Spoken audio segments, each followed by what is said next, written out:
ஒரு நீலமயமான ஆழ்கடலுக்குள் ஒரு மர்மெய்ட் இருக்கிறாள். அவள் பெயர் ஷைனி. ஷைனி மிகவும் ஆர்வமுள்ளவள். அவள் எப்போதும் கடலின் ஆழமான ரகசியங்களை மற்றும் அதில் வாழும் வித்தியாசமான உயிரினங்களைப் பற்றி யோசிக்கிறாள். ஒரு நாள் அவளது சகோதரி சொல்கிறாள், கடலுக்குள் ஒரு மந்திர நூல் இருக்கிறது. அந்த நூலில் கடல் உலகத்தின் அழகும் வலிமையும் மற்றும் மகிழ்ச்சியும் இருப்பதாக சொல்கிறார்கள். ஆனால் அந்த நூலை எடுக்க நல்ல மனசு இருக்கணும்.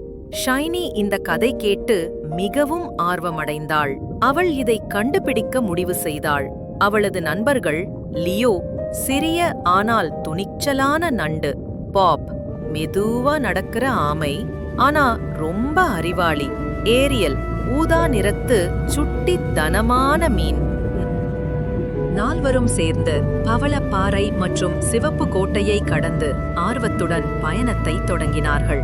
அப்போது பேசும் ஜெலிஃபிஷ் ஷைனியை பார்த்து சொன்னது, உன் பயணத்துக்கான காரணம் என்ன? ஷைனி மகிழ்ச்சியுடன் சொன்னாள், நான் அந்த மந்திர நூலை கண்டுபிடிக்க வருகிறேன். ஜெல்லிபிஷ் ஷைனி மற்றும் நண்பர்களை ஒரு மாயாஜால கதவிற்கு கொண்டு சென்றது. அதைக் கண்டு எல்லோரும் சந்தோஷத்திலும் உற்சாகத்திலும் இருந்தனர். அப்போது ஒரு மர்மமான குரல் கேட்டது, உன்னோட நண்பர்கள் யாராவது எல்லாருக்கும் உதவும் ஒரு நல்ல மனம் கொண்டவரா? ஷைனி யோசிக்காமல், என் நண்பர் லியோ.